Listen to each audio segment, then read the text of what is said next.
I think it's really hard to be a claims person these days, especially in liability lines with social inflation and now economic inflation. And I think the claims areas where successful insurers can probably differentiate themselves. You're listening to Rethinking Insurance, a podcast series from WTW where we discuss the issues facing P&C, life, and composite insurers around the globe, as well as exploring the latest tools, techniques, and innovations that will help you rethink insurance.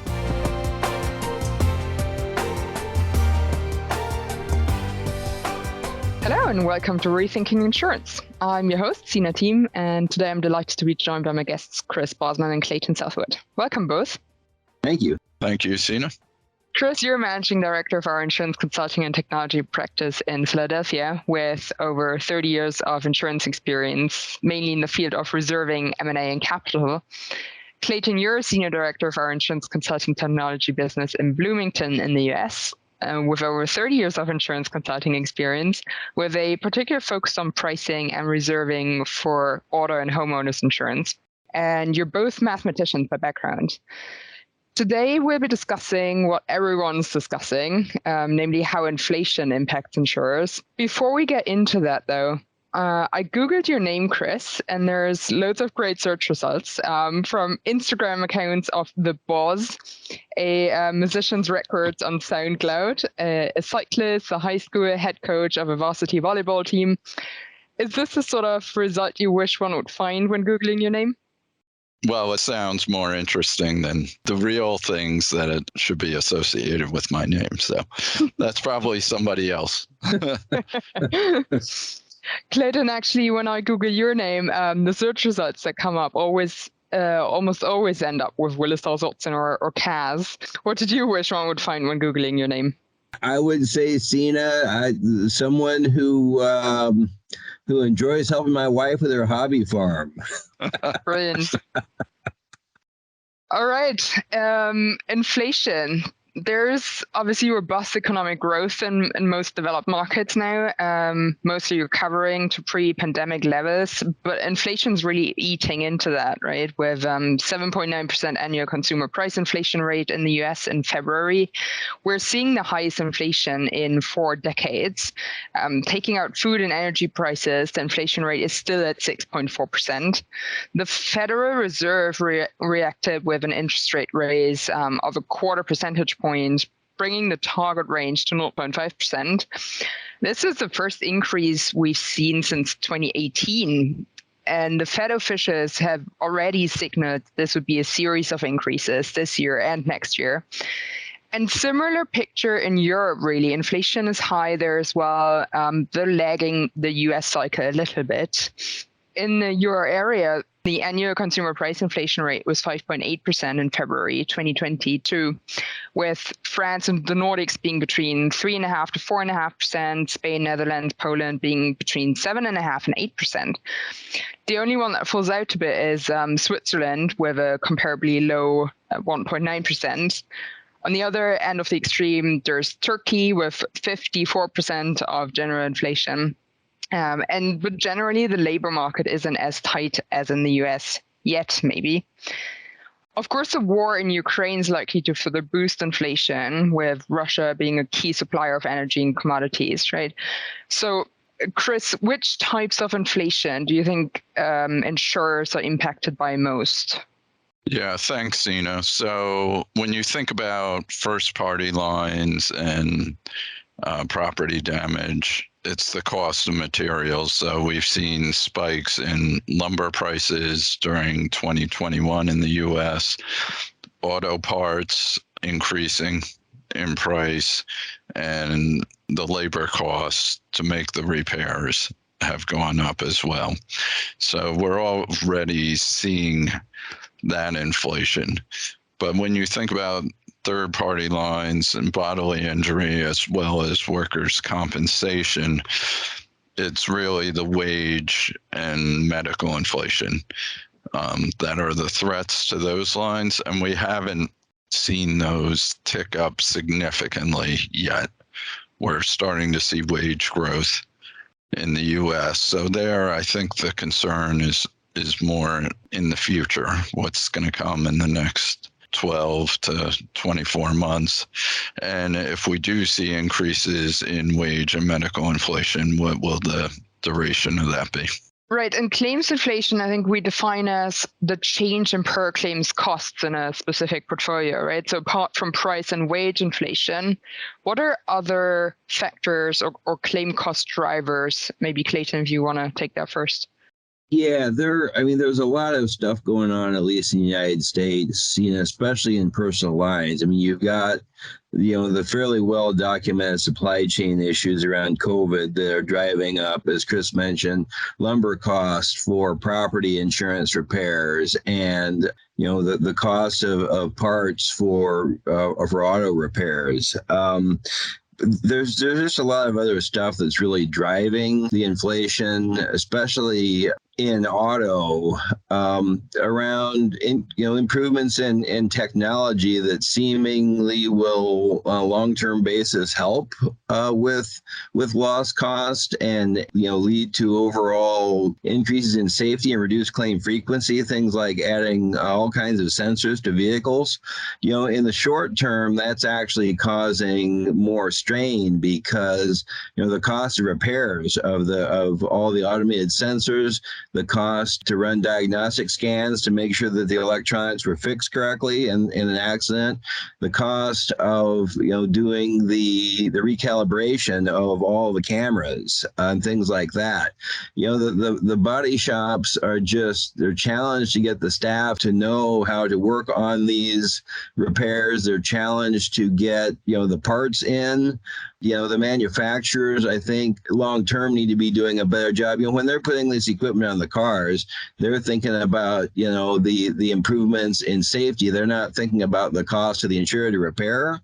So a lot of times they're putting this equipment in spots where you end up having to, replace an entire bumper rather than, having to make a simple swap out of a piece of equipment. So I think it's going to be the insurers having to work with the car manufacturers in the case of auto to think about better ways of building the vehicle so they can include this technology, but that it's not so expensive to deal with when there's an accident. I think when you think about claim cost inflation, beyond the economic inflation contributors, social inflation is something that's come up in the U.S. in liability lines as a big driver. So that's been grabbing the headlines for a few years. So when we think of social inflation, we really think about higher insurance payouts not driven directly by economic inflation. And it's really the plaintiff's bar that's driving a lot of this. Perhaps other factors like anti-corporate sentiment becoming more entrenched in the U.S., driven maybe by wealth inequality. And we see changes in tactics used by the plaintiff bar to try to take advantage of that, and litigation funding, which has become a big alternative investment in recent years where third parties capital can actually back litigation and help finance it, which is driving larger awards. So we're seeing that in the U.S., and that was in the absence of economic inflation. And I think a big question will be, to what extent does that continue, even maybe increase as economic inflation increases? And that's a bit of an unknown as to whether social inflation will be exacerbated by higher economic inflation. So social inflation is a big one. I mean, other drivers of claims costs beyond economic inflation would be changes in utilization. So that's potentially a big issue, say, in workers' compensation, where more treatments or different types of treatments for medical care could drive the costs up. Actually, during COVID, we saw probably some drops in utilization as some workers' comp claimants probably skipped physical therapy sessions, for example, to try to stay at home during the height of the pandemic. So that will likely reverse itself and go back to more normal levels going forward. Right, and then maybe one aspect we haven't touched on that much yet is around demand surge and shortages in labor, right? I don't know, Klayton, if you want to pick that up. Yeah, I mean, that's definitely an issue, Sina. I mean, we saw that especially as COVID started to come on in the U.S. with issues around, the ability of people to, to continue to work in property, insurance getting into people's homes to make repairs. That definitely became an issue. Like I said, the body shops have been in auto have really been struggling just to find the people with the qualifications. Back to the discussion on technology, as a lot of this new technology has come on board, the manufacturers are requiring that their own proprietary hardware and software be used for things like the scanning and the recalibration. And it's an expensive prospect for the body shops, especially the independent shops who aren't part of large networks, to be able to afford this equipment, to train the people, and to pay the wages for the specialized knowledge that you need to repair this make and model of car versus that make and model of car. It's all different, and it's a big strain. I don't know what the long-term impact on this is going to be, but we are seeing some consolidation and in body shops where the independents are having to sort of sell out to the larger shops or go out of business because they can't afford the the upgrades and equipment, and that's going to create further strain on the market with less capacity and less options for the insurance carriers and the consumers to have the repairs done. So it's something that we're really going to have to keep our eye on over the coming years, just to see how this all shakes out. I mean, hopefully, at least the supply chain issues related to COVID will ease soon, and that will maybe save some strain on the system. But just the overall push towards advancements in technology is going to, I think, cause some long-term strain. The other thing in that regard, Sina, is electric vehicles. As those start to come more on board, that's a whole other issue that carriers are going to have to deal with in terms of cost of repair. I was at a conference earlier this week, and there was a lot of talk around just all the technology in these vehicles that a lot of people don't even use, but this incredibly expensive to repair when an accident occurs. So it's like, what's the trade-off between pushing forward with including all these nice features if they're not going to get a lot of use and are incredibly expensive to deal with when they have to be repaired? Right. So I guess auto and homeowners are the obvious lines of businesses that are impacted, right? What are some other lines that you think are majorly impacted too? I think to some of the points that Chris made, I think we're going to see similar issues in a lot of the commercial lines. I think we're seeing a lot of issues. For example, in commercial property, you got some of the same issues that impact homeowners around supply chain issue and cost of lumber. I think you're going to continue to see upward trend in a lot of the liability coverages, both personal and commercial. Chris made the point about litigation finance. I think that's an important one, because what we're seeing, especially in like bodily injury, be it auto bodily injury or GL related injury, claimants who would otherwise be inclined to settle to get cash are not as inclined to settle anymore, because they've got the litigation finance companies backing them and supporting them and encouraging them to continue on. So, it's extending cycle times of claims. It's increasing the cost and duration and frequency of lawsuits. That's a major issue that the industry is going to have to wrestle with and figure out, the best way of sort of counteracting the impact of all the litigation financing that's come online and seems to be getting ever more popular as the days go by. And this could have a real impact on reserve adequacy, right? I don't know, Chris, do you want to comment on sort of other areas that could be impacted as well? Reserve adequacy is a big issue, and it's something we're thinking a lot about and our clients are thinking a lot about. So, actuaries have been dealing with a pretty benign inflation environment for a long time now. Reserving actuaries can kind of look at historical development and assume that that is likely to continue as a default. I mean, there's been other complications along the way, but now we really have to give a lot of thought to how changes in inflation will impact the development of reserves. And that thought has to be given at a very granular level, at a line of business level. You have to think about the inflation in the experience period you're using in your projections and what the likely inflation will be going forward. And also whether inflation after the time the claim occurs impacts the ultimate cost of the claim or whether it really doesn't.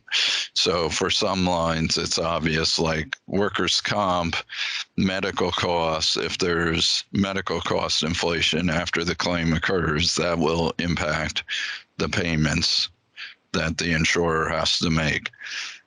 Contrast that with workers' comp indemnity, where unless there's cost of living adjustments in a particular state, the indemnity is really keyed off the wages at the time that the claim occurred.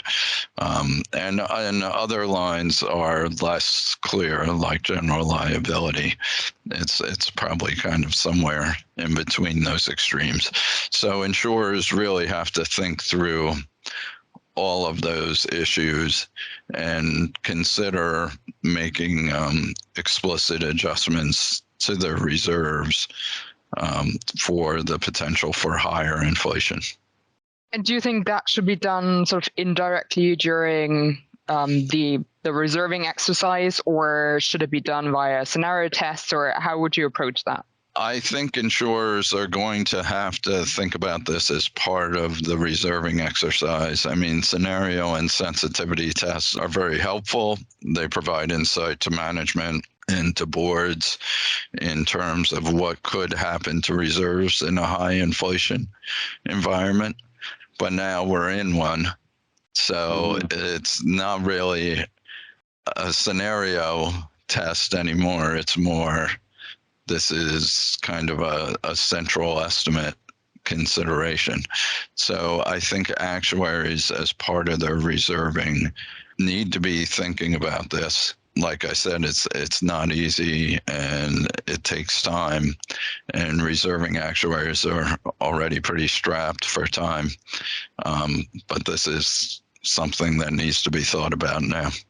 And it should be thought about in the overall context of impact on the asset side as well, impact on discount rates, impact on sort of the entire business strategy, right? Absolutely. In a more holistic context. I guess, Klayton, do you want to talk a bit about your thoughts on how inflation could impact premiums and claims in future underwriting years and or the business strategy? Absolutely. I mean, I guess the question comes down to what do you do with the current inflationary environment in terms of the pricing of your products. In the near term, a lot of carriers are just going to take rate increases to try and offset the increased claim cost. But I think long term, it's really important to think from a business perspective about the steps you're taking to properly manage the business. I mean, if you think, on the homeowner's side with, surge that we've seen in replacement cost of homes and the price of homes in the real estate market, the way it's been the past couple of years, there are tools that carriers need to be really thoughtfully applying. I mean, making sure that that homes are properly insured to value, making sure the replacement cost estimation tools that you have and utilize are appropriately measuring the exposure that you have with the homes that you're insuring. Making sure that you've got inflation guard provisions in your rating algorithms to pick up that increase in cost that's taking place. The other thing that I think carriers are going to have to do is just think really smartly about underwriting strategy and things of that nature too, Sina. I mean, there's only so much that you can do from a price perspective. I mean, one of the challenges that carriers have in the U.S. right now, especially in the auto market, with claims inflation going up and needing to take rate increases, regulators are looking back to 2020 and saying, did you really give back enough premium? You made a lot of money during COVID. You gave back some. I mean, the industry gave back several $1 billion, at least in personal lines auto, but was it enough? And you have these outsized profits. And so, I mean, I think regulators get it that carriers need the rate, but on the other hand, they're looking at consumers who are really struggling, even in the face of increasing wages, with the rate of inflation is the way it's been. It's a struggle. And so, the regulators are getting concerns expressed by consumers, and it's that balancing act. So I think it really behooves the carriers to look at other strategies beyond price. As I mentioned, things like, smart underwriting and really trying to control the level of exposure that you have in your book. Chris, anything to add? I agree with all those points. I think on the claim side, a good claim strategy is important in terms of thinking about the impact of inflation on settlements to try to keep that under control. I think it's really hard to be a claims person these days, especially in liability lines with social inflation and now economic inflation. And I think the claims areas where successful insurers can probably differentiate themselves in trying to extract the best outcomes for the organization while still, serving claimants appropriately. I guess the other thing I think companies need to think about is on the capital side, what does higher inflation mean for the capital allocations to different lines of business, and also the total amount of capital. So in capital models, I mean, some companies had been kind of modeling in inflation impacts separately, but not all. And I think it's certainly a best practice to kind of try to spike out inflation, because you can look at the liabilities and the asset impacts at the same time. And it also may impact the way you think about diversification of different lines of business. So, lines of business that historically were thought to kind of diversify with each other, if they're susceptible to the same economic inflation, then maybe that diversification isn't what was previously thought. So that's another important area where I think companies should be looking and focusing, and it really impacts what they think the capital that's needed is to run their business, and therefore how they should be pricing their products. Do you think there's anything on the underwriting and sort of product design side that insurers can do to react to inflation?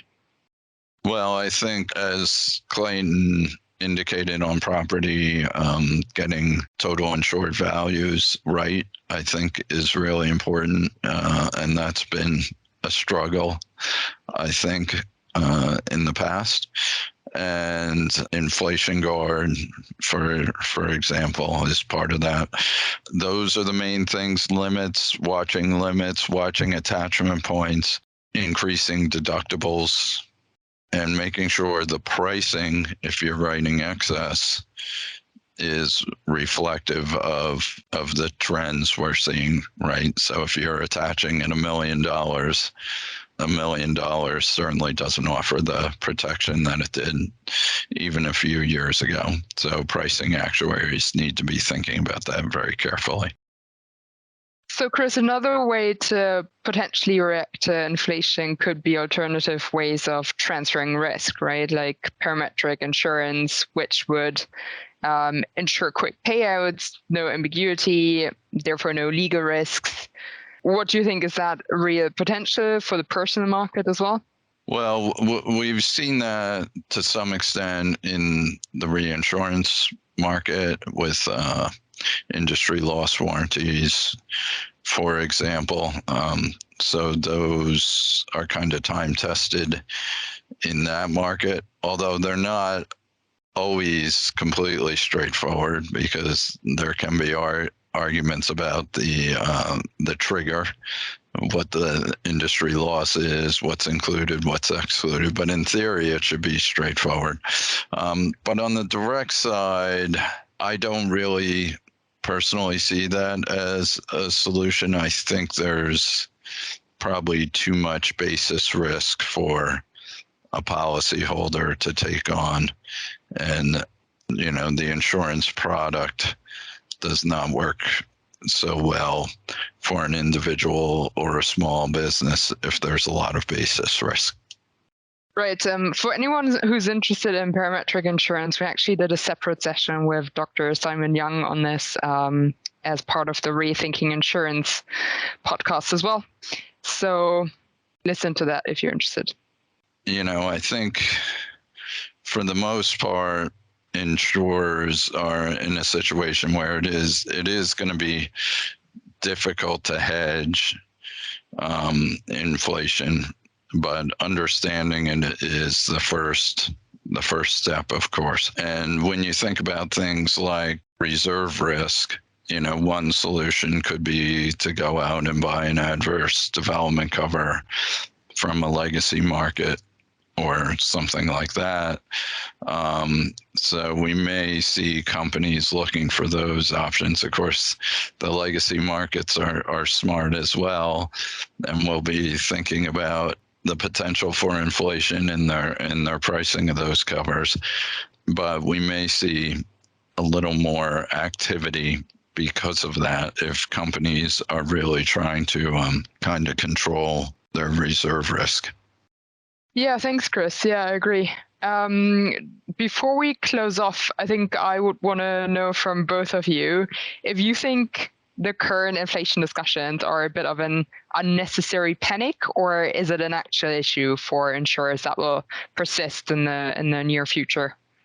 Klayton, do you want to start? Yes. I'm happy to go. I mean, I think that at least for the next couple of years, we're going to have this. I mean, I think it's going to take a while to get over the supply chain issues we've seen. I think as things like, litigation finance, more fully matures, as I mentioned before, the increasing levels of technology in vehicles, it's going to put more and more strain on parts prices. It's going to put more and more strain on labor rates. So, I mean, I think, as some of the supply chain issues related to COVID ease in 2022 and probably into 2023 would be my personal guess. We're going to see some easing, but I think there's just some, systemic things going on in the industry that are going to be more long-term and that are going to cause, carriers some headaches if they don't really stay out in front of it.